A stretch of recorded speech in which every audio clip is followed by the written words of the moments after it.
Olá a todas e todos que nos assistem. Eu sou Ana Carolina, pesquisadora do Centro de Ensino, Pesquisa e Inovação, o CEP, da Escola de Direito da FGV São Paulo.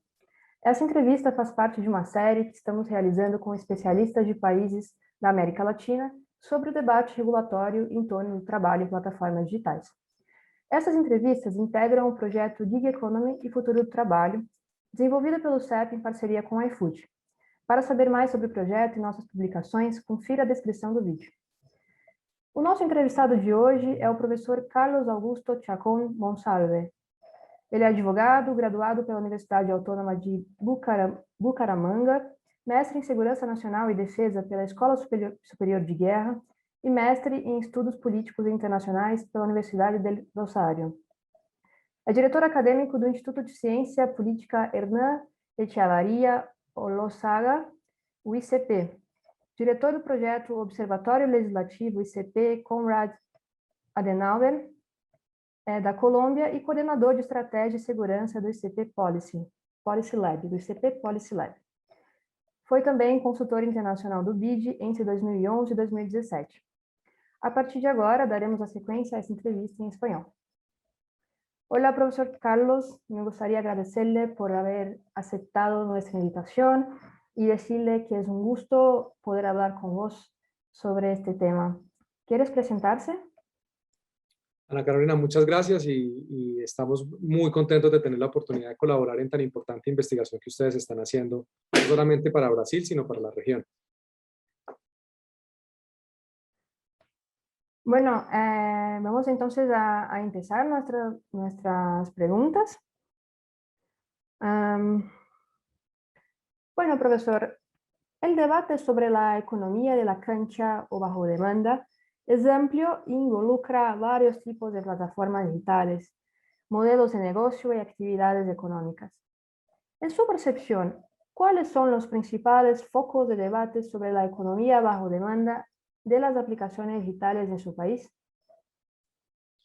Lo primero es que la discusión se ha centrado básicamente en dos modelos de negocios principalmente: Uber o las plataformas de transporte, que se han visto enfrentadas al lobby de las empresas de taxi y que básicamente piden prohibir el funcionamiento de las plataformas de movilidad.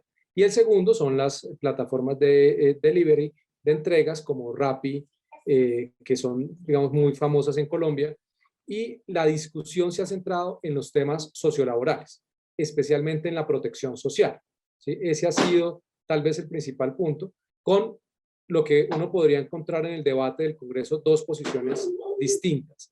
Una que pide que se aplique la legislación laboral vigente a este modelo, sin tener en consideración ninguna variable, simplemente que se utilice y se aplique la misma legislación de un contrato laboral. Y unas iniciativas legislativas que han venido surgiendo tratando de buscar un modelo de regulación que se adapte. Sin embargo, al final del día, termina casi que asimilándose la figura jurídica a la de un trabajador. A pesar de que existen pequeñas diferencias, las plataformas siguen siendo vistas como un empleador y no como un intermediario o un facilitador en cuanto a la conexión.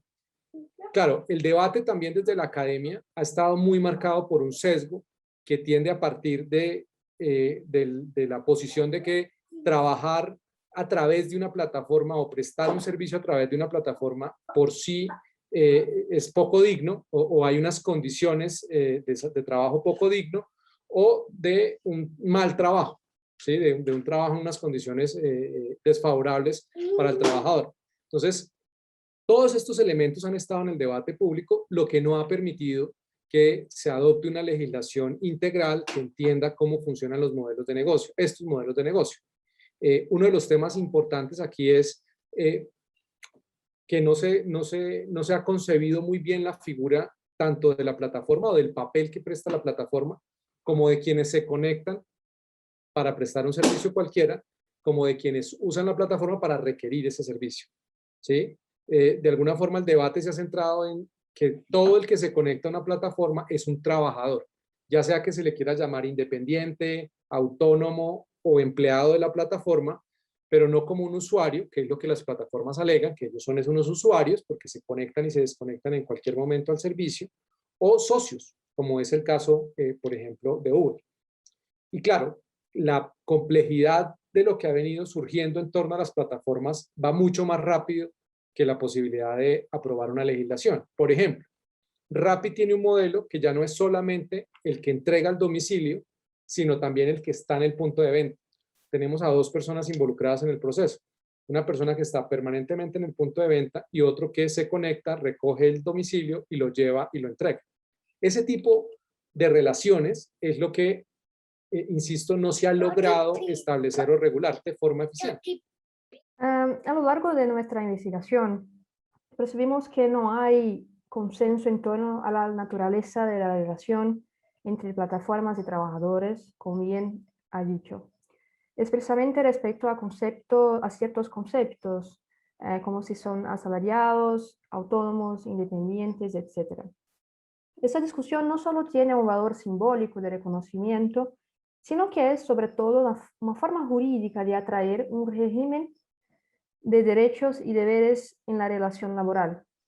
En su percepción, ¿cómo el debate sobre la clasificación legal de las personas que prestan servicios en plataformas digitales en su país? ¿Cómo es ese debate? ¿Cómo se viene construyendo, siendo construido?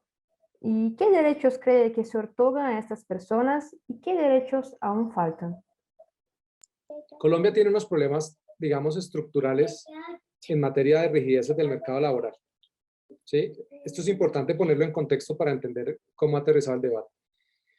El mercado laboral colombiano es muy rígido y tanto los costos salariales como los no salariales son bastante grandes. El salario mínimo es nacional, no hay ni siquiera salario mínimo por regiones como pasa en otros países, dependiendo de la productividad y el costo de vida.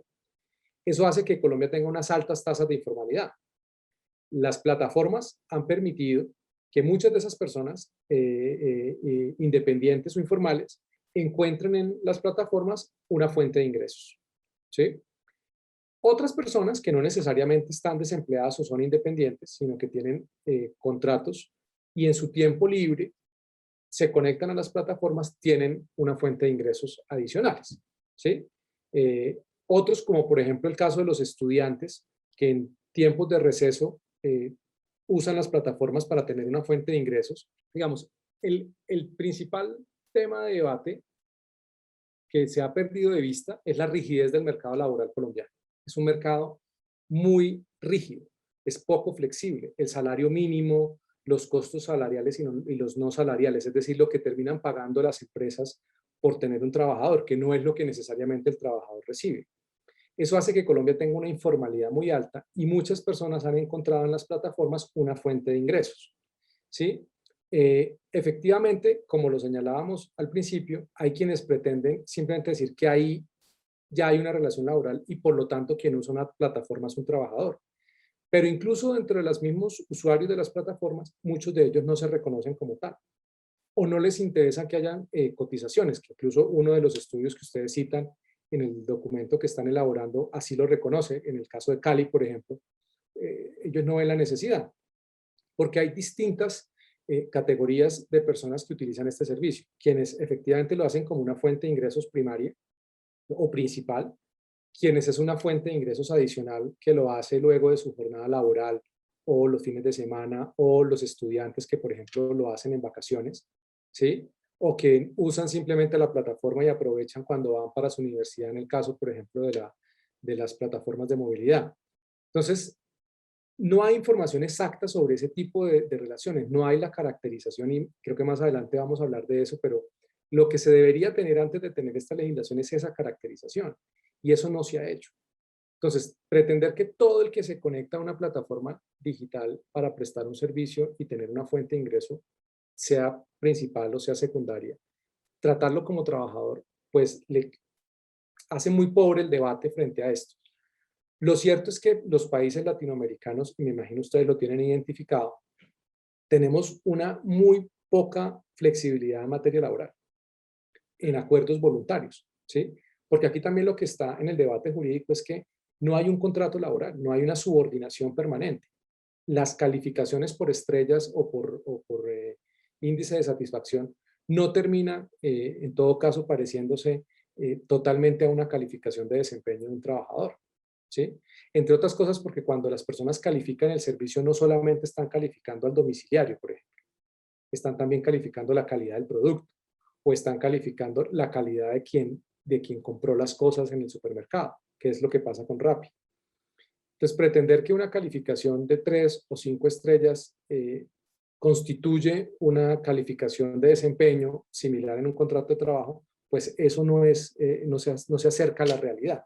Entonces, la complejidad de la relación que surge no existe o no se puede asimilar a un marco legal vigente, por lo tanto, es muy difícil llamarlo un trabajador. Ahora bien, en el caso, por ejemplo, de Rappi o de las aplicaciones de domicilios, cuando contratan a una persona para que esté en un punto de venta durante unas determinadas horas mercando, pues ahí hay una relación laboral, que la persona cumple un horario, está todo el tiempo en un punto específico, está bajo una supervisión, ahí hay una relación laboral. Pero una persona que en cualquier momento se puede conectar y desconectar, ahí es muy difícil uno establecer la subordinación. Han tratado de asimilar elementos de la aplicación, pero no hay una claridad, no hay una jornada laboral, no hay un cumplimiento. Entonces, efectivamente, ese debate sobre la clasificación legal es el que no nos permite avanzar en la regulación de las plataformas. Lo mismo pasa con los conductores, ¿sí? Las plataformas de movilidad los llaman socios conductores, ¿sí?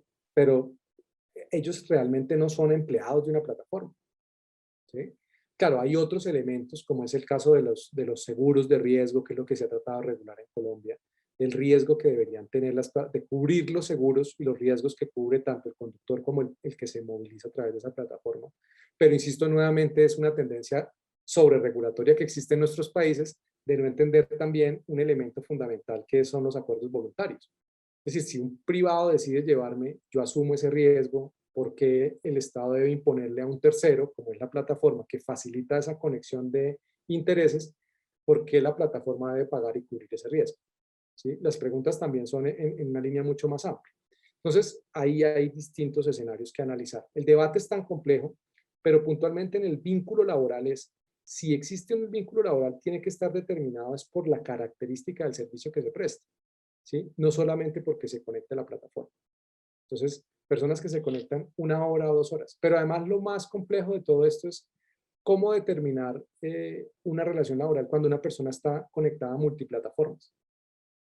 ¿Quién asume, por ejemplo, las prestaciones en proporción o los riesgos laborales en proporción? Si una persona está conectada a 3 plataformas al tiempo durante más de 8 horas al día, ¿cómo determinas tú la clase de relación que existe? Si existiera una relación laboral, ¿cómo la determinarías? ¿Quién es responsable de qué? ¿Es proporcional? ¿Cómo lo mides y cómo tienes esa información? Por eso es tan importante la caracterización, ¿sí? Por eso es necesario que la toma de decisiones se base en eso y también en permitir que la regulación, digamos, romper el paradigma de la regulación laboral tradicional, ¿cierto? Que es lo que se ha querido hacer acá en Colombia y en muchos países, que es legislación de hace más de 4 décadas, quererla utilizar como marco legal para estas nuevas situaciones jurídicas. Hay que entender que son nuevas situaciones jurídicas y que por lo tanto necesitan una smart regulation, una regulación inteligente con características de evaluar cómo es el desempeño de esa regulación, que es tampoco lo que no se tiende a hacer. En Brasil, observamos que los lineamientos normativos y legislativos más importantes sobre la gig economy, sobre esta economía bajo demanda, son la clasificación de estos trabajadores por cuenta ajena o por cuenta propia, la garantía de condiciones de trabajo decentes, especialmente la jornada laboral y la asistencia en caso de infortunios de salud o accidentes, y la remuneración. Al analizar proyectos de ley, informes nacionales e internacionales sobre la realidad de su país, notamos un énfasis en temas como seguro, salud, protección de los datos personales, duración del trabajo, descanso, la retribución, diálogo social y condiciones de trabajo en general. En su opinión, estos aspectos destacados mapeados por nuestro equipo corresponden al debate actual sobre el tema en Colombia. Sí, efectivamente, muchos de esos temas han sido parte de las iniciativas legislativas que se han presentado, especialmente el tema de la seguridad social, Ese tal vez es uno de los temas en los que más hay interés en materia de regulación, de que las personas puedan cotizar, ¿sí? Y que las plataformas, ahora lo que trata de definirse es el esquema de proporción respecto a la plataforma, el trabajador, e incluso si hay otras partes involucradas como serían los supermercados o los restaurantes, si eso también correspondería a un porcentaje a ellos. Eh, Indudablemente es tratar de tener un piso de protección, o lo que, digamos, de alguna forma se ha puesto en el debate es si habría que definir un piso de protección, pero Colombia ya está avanzando en esa línea con el BEPS y con el piso de protección social, que de alguna forma a los que ganan menos de un salario mínimo ya les garantiza unas prestaciones y que puedan además cotizar para pensión. Pero el debate, digamos, se ha puesto también en términos de las definiciones, ¿sí? Y de las cargas que deberían asumir quienes participan en esa relación comercial o civil o en ese vínculo entre la plataforma y quienes se conectan a ella. Eh, digamos, lo que está claro ahorita en la pandemia es que las plataformas prestaron un gran servicio, ¿cierto? En términos de facilitar que las personas pudieran acceder a bienes y servicios sin tener que salir de sus casas. Pero en el caso colombiano hay un ingrediente adicional, y es que muchas plataformas se convirtieron en una fuente de ingresos para los migrantes venezolanos. Y el debate sobre si eso era una oportunidad para Colombia, pues se ha quedado muy corto porque no se ha logrado medir efectivamente el impacto positivo que eso tuvo.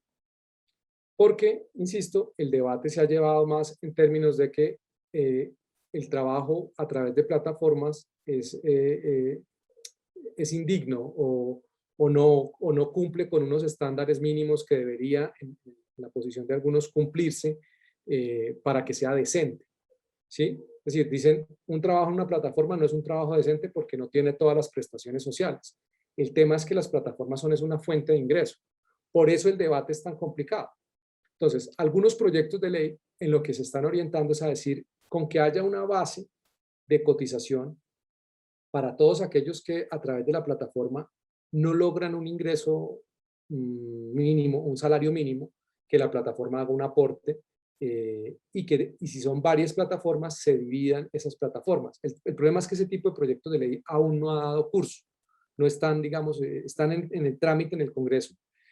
No se han dado las primeras ponencias, entonces no sabemos muy bien, pero lo que se está tratando con ese tipo de proyectos es buscar la solución al tema de la seguridad social. Salud, pensión y riesgos profesionales. Ese tal vez es el centro del debate en los proyectos de ley en Colombia, ¿sí? Pero indudablemente no están teniendo en cuenta otros aspectos, insisto, el tema de los migrantes, el de los migrantes venezolanos, el tema de todas las dinámicas que han surgido en el marco de la pandemia frente a los nuevos servicios y a las nuevas dinámicas que se están creando con las mismas plataformas están variando su forma de prestar los servicios. Entonces, todos esos elementos parecieran no tenerse en cuenta al momento de tramitar iniciativas legislativas, porque lo que buscan es solucionar un aspecto, y es ver cómo logran que haya una cotización por parte de quienes se conectan a las plataformas a los sistemas de seguridad social. Y hasta ahí va el debate, hasta ahí llega el debate.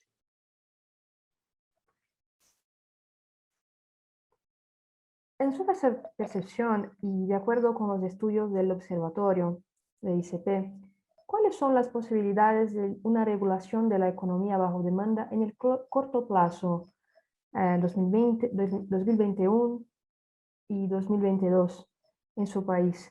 ¿De qué institución o instituciones crees que vendrá este reglamento?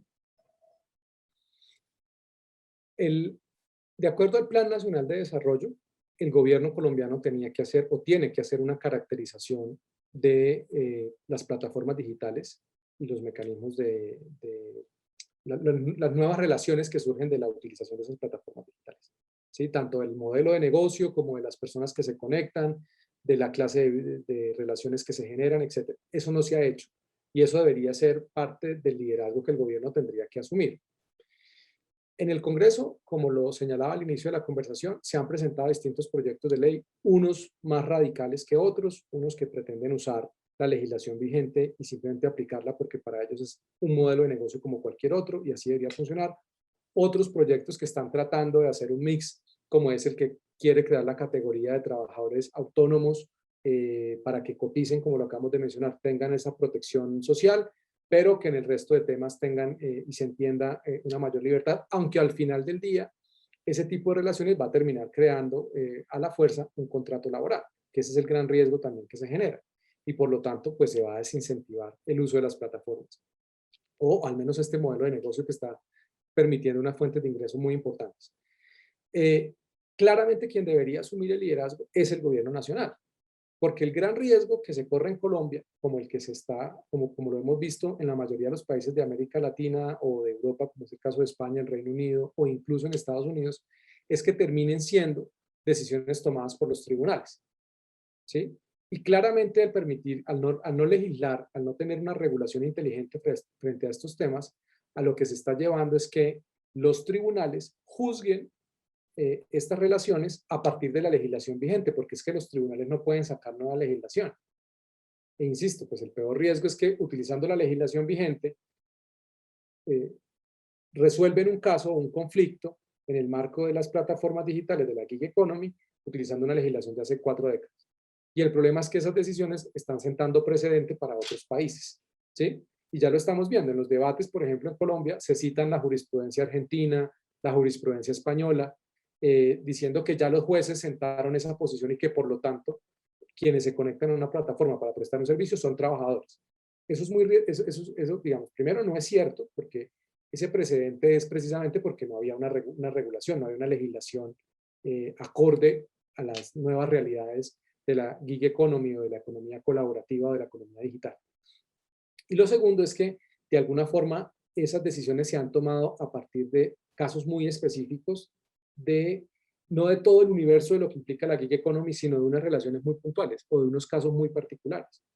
En Colombia se falló, digamos, o se reconoció que había un contrato laboral en el caso de una persona que estaba en un punto de venta y cumplía un horario. Y lo que se dijo fue que ya la justicia había reconocido que sí había relación laboral. Eso no es cierto, no hay relación laboral y la justicia no reconoció que quien se conecta a una plataforma tiene una relación laboral. Esta persona específicamente sí tenía las características, cumplía un horario, tenía una subordinación, estaba en un punto de venta, ¿sí? Entonces, el problema es que si no se da el debate, pero en todo el entorno de las plataformas digitales, y no solamente en dos, que ese es el gran problema. Se está dando para Uber o para Didi o para Cabify, que son las de movilidad, y para servicios parecidos a los de Rappi, que en el caso de ustedes es Globo, etcétera. Ese tipo de servicios no son toda la economía digital, ¿sí? Los freelancers, los profesores, por ejemplo, que ahora ofrecen sus servicios por plataformas digitales. ¿Cómo van a resolver todos esos temas que van a seguir surgiendo si únicamente están haciendo una legislación específica para un determinado modelo de negocio? Entonces, lo que desde el instituto se ha insistido y se vio en las mesas de expertos es que lo que se necesita es avanzar en una regulación inteligente, considerando todas las variables que hay en la gig economy. El caso, por ejemplo, de los profesores, ¿sí? Tú te conectas a una plataforma, dices, necesito un profesor de matemáticas para mi hija, que venga el lunes, el miércoles y el jueves de 4 a 6. El profesor va, la persona le puede pagar directamente al profesor o a través de la plataforma y ya. Entonces, ¿qué relación existiría ahí? Porque este es un profesor que tiene normalmente un contrato en un colegio, trabaja de día en un colegio, pero en las tardes presta este servicio adicional. ¿Cómo regular esa relación? Hay un contrato laboral entre quién y quién, porque la plataforma, en este caso, lo único que hace es contactar a un profesor con una persona que necesita unas clases. ¿Cómo está regulada esa? Además, ya existen, en muchos de estos casos, la legislación civil ya tiene un marco regulatorio que permite entender el tipo de relaciones que surgen ahí. Pero claro, hay quienes dicen que aquí hay unos contratos laborales y que por lo tanto la plataforma debería cotizar a seguridad social de ese profesor las horas que trabajó por haberse conectado a la plataforma porque la plataforma percibe un ingreso por hacer esa intermediación. Pero ese modelo de negocio de intermediación ya existe en la legislación. Entonces, pero esos son los debates que hay que poner en contexto y que hay que llevar a la legislación. Un modelo que se podría utilizar en esto y que si el gobierno no lo quiere hacer, lo debería hacer el Congreso, es el de los sandbox que se está utilizando para las fintech, que es modelos de legislación que se ponen a prueba.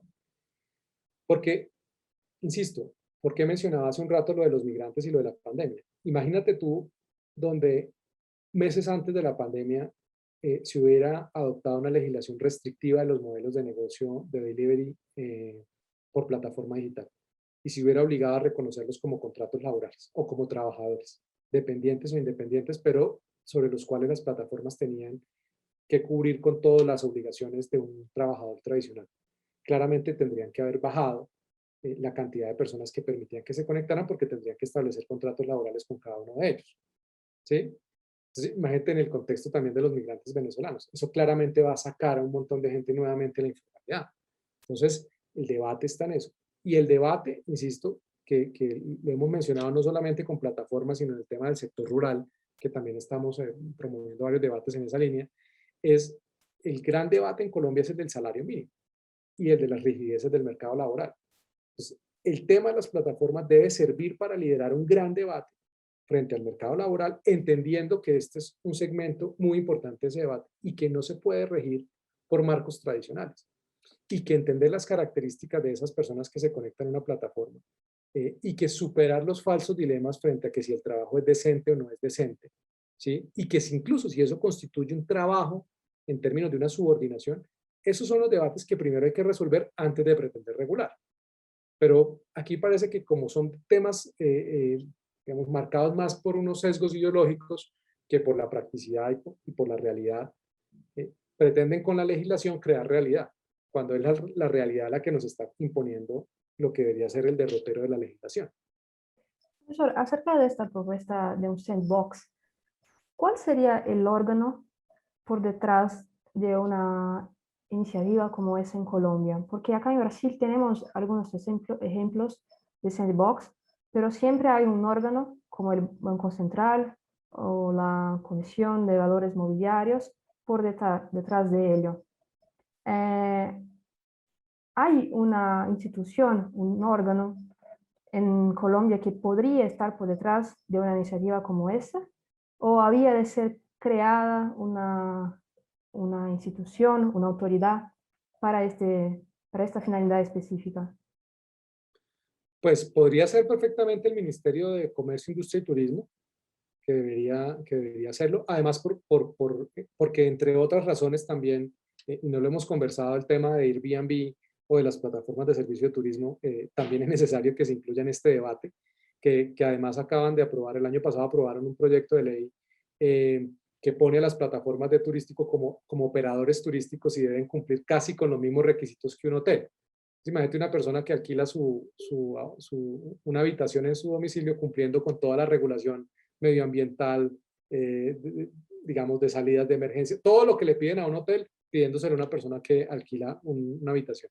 Por eso debería ser una instancia como el ministerio, de la mano con el Congreso y con entidades como Impulsa, que están encargadas de promover todos los temas de innovación, ¿sí? Y desde luego con las cámaras de comercio. O sea, esto debe estar bajo el liderazgo de ese ministerio, podría estar bajo el liderazgo y contar obviamente con la participación activa de otros ministerios, el Ministerio del Trabajo desde luego, Impulsa y el Congreso de la República y con el sector privado y los usuarios. Además, con una cosa muy particular y es que los usuarios muy poco se les está escuchando. A los usuarios me refiero a quienes se conectan para prestar un servicio. Muy poco se les ha escuchado sobre, y son muy pocos los ejercicios de caracterización. Está el que hizo el bid sobre Uber, que incluyó a Colombia, y entiendo algunos ejercicios que han hecho algunas universidades. Pero por eso es tan importante la caracterización, por eso es tan necesario que el gobierno saque esa caracterización adelante y con esa información empiece a liderar un ejercicio como un sandbox en temas de regular las plataformas digitales y la gig economy, la share economy, bueno, y todos los modelos que están surgiendo, e ir testeando con un periodo de tiempo que puede ser perfectamente de 2 años, los efectos y las consecuencias, tanto las no deseadas como los efectos esperados, a ver si se está cumpliendo o no.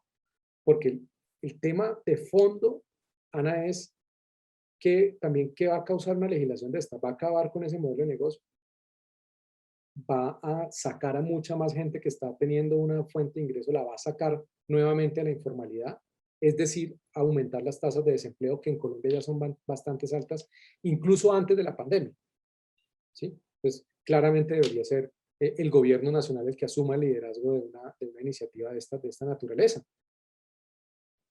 por hablar de la participación de las múltiples partes interesadas, incluyendo ahí los, los usuarios.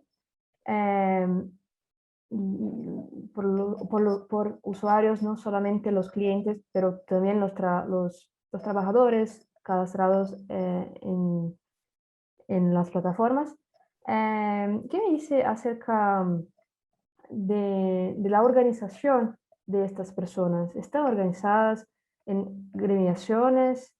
Eh, ¿Cómo sería hoy sería posible que estén eh, representadas en esas instancias de discusiones? Pues entiendo que ya hay asociaciones de usuarios y desde luego además en Colombia la Constitución garantiza la libertad de asociación. Ahora, no son un sindicato porque esto no es una empresa, es decir, esto no son trabajadores de una empresa, lo que quiere decir no están vinculados por un contrato laboral, por lo tanto no pueden crear un sindicato. Pero sí podrían crear una asociación de usuarios perfectamente y deberían estar representados. Por supuesto, es que el diálogo no puede ser únicamente entre el gobierno y las empresas, o entre el Congreso y el gobierno y dejar por fuera a las empresas y a los usuarios que utilizan las plataformas para acceder a fuentes de ingreso. Pero también tendría que verificarse la representación, ¿no? Que es un poco lo que pasa también en temas sindicales, valga decir. Qué bueno que existan los sindicatos, son fundamentales para la democracia, la participación de las asociaciones de toda naturaleza. El gran problema es cuando los sindicatos tienen una participación en sobrerepresentación, es decir, quienes participan de los sindicatos son muy pocos, pero los sindicatos se abrogan una representación. El riesgo que habría con esto también es que sean asociaciones muy pequeñas que en realidad no representen a la gran cantidad de usuarios. De ahí la necesidad, obviamente, de la caracterización y de crear mesas o espacios o instancias que permitan realmente conocer los intereses y las dinámicas de quienes usan las plataformas para acceder a fuentes de ingreso. Porque te insisto, si uno hace un análisis juicioso, se da cuenta que es que no todo, ese es el problema o ese es el riesgo de usar falsos dilemas, de que si se conecta a una plataforma, ese no es un trabajo decente. No todo el que se conecta a una plataforma tiene como única fuente de ingreso la plataforma. No es su única fuente de ingreso. Además, no solamente se conecta a una plataforma, están quienes se conectan, como ya lo dijimos, a múltiples plataformas. Lograr esa representación, tanto de esa persona como de quienes ven en las plataformas una oportunidad, no necesitan, además, hay quienes no necesitan que les coticen, pues porque esto lo hacen por horas, por conveniencia, etcétera. Todas esas personas deberían ser escuchadas, no solamente quienes se asocian porque es su principal fuente de ingreso, es lo que quiero decir, es decir, bienvenida a la asociatividad, la representatividad, el diálogo social, pero en la medida de lo posible que sea lo suficientemente significativa esa representación y no se concentren en unos pocos que van a pedir unas cosas muy puntuales y que seguramente pues no van a tener nada que ver con la realidad. Profesor, también identificamos que la discusión se centra principalmente en garantizar la protección social a través de BEPS.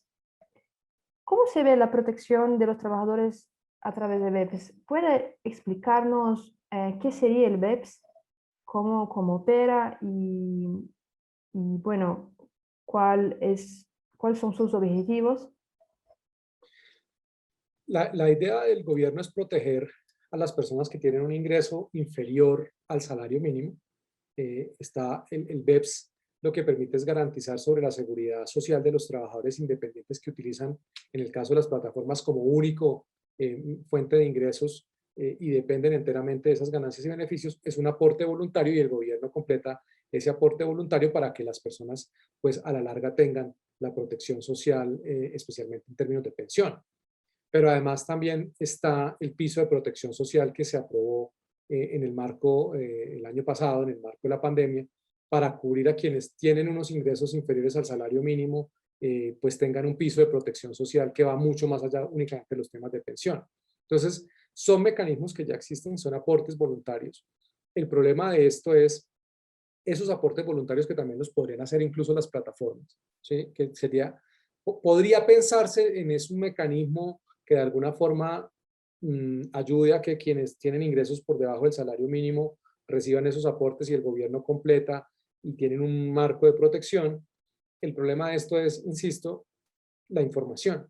El gran desafío de estos marcos de protección social, ya sea el BEPS o el piso mínimo de protección, el problema de esto es cómo logras tú acceder a la información en tiempo real sobre estas personas.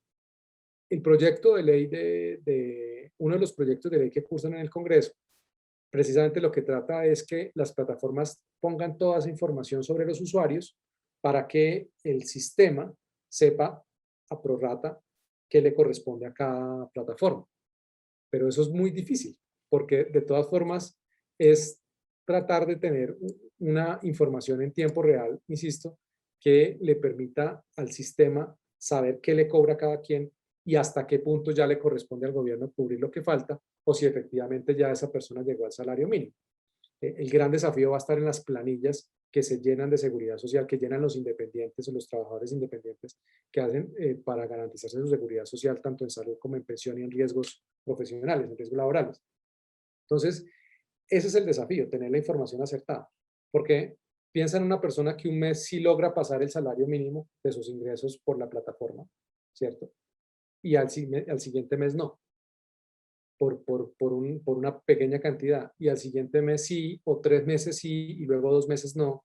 Esa entrada y salida del sistema tiene unos desafíos que desde luego se podrían solucionar. Hay que hacer un gran esfuerzo en materia de transformación digital para tener esa información en tiempo real, pero esa entrada y salida del sistema también abre la puerta a otras externalidades, como es información falsa, precisamente porque las personas eventualmente no quieren dar o suministrar toda la información, saben hasta qué momento pueden hacerlo para cumplir el salario mínimo, pero hasta qué momento no. Se empiezan a crear otras dinámicas, que es lo que sucede en toda interacción humana, se empiezan a crear dinámicas que pueden tener incentivos perversos. Por ahora, ese piso de protección social es importante para los trabajadores independientes en Colombia, igual que el piso de protección social a quienes devengan un menos de un salario mínimo. Pero en el caso de las plataformas pueden tener unas soluciones temporales, pero no va a solucionar el debate de fondo, y es que se necesita una regulación tanto para definir la clase de relación que existe, la relación contractual o jurídica que existe, como quién y por qué razón le corresponden pagar determinados aportes a seguridad social, prestaciones, seguros, riesgos profesionales, etc. Profesor, ¿y cuáles son, en su opinión, los principales desafíos para la regulación de esta materia en Colombia? ¿En qué medida pueden otras experiencias de regulación de la economía digital, como por ejemplo la Ley de Protección de Datos, servir de referencia para este debate? Bueno, el principal desafío, insisto, está en la caracterización. El segundo desafío que se debe superar es el lobby de determinados sectores, especialmente en el caso de las plataformas de movilidad, el lobby de las empresas de taxis, que tienen una representación muy importante en el Congreso y ejercen una presión muy importante en determinados partidos políticos, que son quienes se han mostrado, digamos, más radicales a la hora de pedir que se prohíban, ni siquiera que se regulen, que se prohíban las plataformas de transporte. La falta de conocimiento frente a la nueva economía es tal vez uno de los principales desafíos, ¿sí? El que no existen unas experiencias, el tema de protección de datos es muy importante, pero no, como me imagino ustedes lo han notado en su estudio, es muy difícil tener ya una norma que nos permita evaluarla. Una norma que haya aprobado algún país y que nos permita decir, esta norma ha funcionado, ha generado estos incentivos, ha generado estos mecanismos de protección. No existe un marco legal que uno pueda tomar de ejemplo puntualmente, porque es un fenómeno que está sucediendo en todo el mundo al mismo tiempo y cada país lo está abordando desde discusiones diferentes. Incluso en los países más descentralizados que Colombia, pues algunos estados o algunas ciudades han tomado decisiones por su cuenta, lo han sometido a consultas, como es el caso de California, etcétera. Cada país tiene unas dinámicas distintas. No existe, digamos, un referente en este momento. Lo más importante para superar esas brechas es generar conocimiento sobre qué es la gig economy. Es que yo creo que un ejercicio importantísimo sería hacerle una consulta a los congresistas de los países. ¿Cuál es la diferencia entre gig economy, share economy, crowdworking, todas estas nuevas tendencias de hacerse fuentes de ingreso. La OIT ha hecho estos documentos sobre el futuro del trabajo, pero aún así se terminan quedando cortos porque es mucho más rápido lo que están cambiando las dinámicas. La tecnología está creando aún nuevas dinámicas cada vez más. No solamente los servicios de domicilios y movilidad, el trabajo del hogar por días, los profesores por días, los diseñadores freelance por aplicaciones como Fiverr, por ejemplo. Yo puedo contratar un diseñador en la India, ¿sí? ¿A dónde cotizo? ¿Quién cotiza? ¿Quién le cotiza a ese señor en la India si yo lo estoy contratando desde Colombia? Esos son los debates que no se están dando porque hay como dos tendencias. Una es a tratar de simplemente zanjar el debate de entrada diciendo, no, esto es lo mismo que un contrato laboral. Y la segunda es la que está queriendo esperar un poco a ver cómo avanza, pero también queriendo ir a lo muy específico de cada plataforma, ¿sí? A querer regular hasta el último aspecto de cada plataforma. Eso va a llevar a que sea una regulación lenta, pero además a que no abarque todas las dinámicas que están surgiendo en el marco de la economía. Esos son los principales desafíos, esos son los principales retos. Esperemos que en el caso colombiano hay un par de proyectos de ley en curso, el que crea el de los trabajadores autónomos, que insisto, lo que busca es que ellos reporten la información, que las aplicaciones asuman unos porcentajes importantes de protección social o de los costos de protección social, dependiendo también del tiempo que se conecten, etcétera. Es un proyecto que para el debate es muy importante porque ya está poniendo unos nuevos elementos. El tema de los trabajadores autónomos creo que vale la pena ponerlo en el debate. Habrá que ver, digamos, también cómo se aborda, pero sobre todo hay que esperar cuál va a ser también el papel del gobierno en este debate, porque esto es una iniciativa desde el Congreso, pero es muy importante la participación del gobierno frente a esto, porque en Colombia este gobierno es un gobierno que le apuesta a la innovación, es el gobierno de la economía naranja. Y entonces es paradójico que siendo un gobierno que debe impulsar la creatividad y la innovación, ha sido muy restrictivo a la hora de regular el tema de las plataformas. No hay que olvidar que fue la superintendencia, que es una instancia que depende pues del Ejecutivo, la superintendencia la que prohibió en su momento en diciembre, recordarás, de 2019 prohibió Uber. ¿Sí? Entonces es solucionar todos esos cuellos de botella. Perfecto. Bueno, profesor, llegamos al fin de nuestras preguntas. ¿A usted le gustaría añadir algo o hacer algún comentario acerca de un tópico que quedó fuera de las cuestiones que hemos traído? Yo cerraría insistiendo en que es necesario entender la oportunidad de la cuarta revolución industrial, que desde luego está imponiendo nuevos desafíos y nuevos paradigmas de las relaciones comerciales y económicas entre individuos. Entender que si este debate no se aborda en términos únicamente de la regulación que prohíbe, que limita o que restringe esas relaciones, sino que entiende que los acuerdos voluntarios, pues en gran medida es producto de el ejercicio de la libertad económica, obviamente siempre y cuando no vaya en detrimento de la salud, del bienestar, etcétera.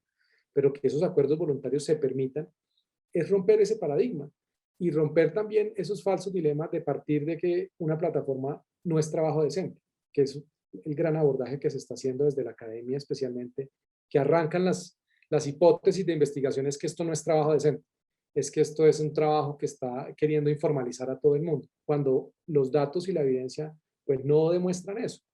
Entonces, clave un poco para avanzar en esta discusión es entender que índices como el de la economía colaborativa nos permiten ver cómo muchos de los países con mayores niveles de libertad económica se han sabido adaptar y aprovechar las ventajas de la economía digital, llámese gig economy, share economy, etcétera, y cómo un abordaje desde la flexibilización del mercado laboral puede solucionar no solamente este tema, sino temas a los cuales también los países se están enfrentando en un contexto de reactivación económica. Los países de América Latina tienen un bajo desempeño en materia de libertad económica.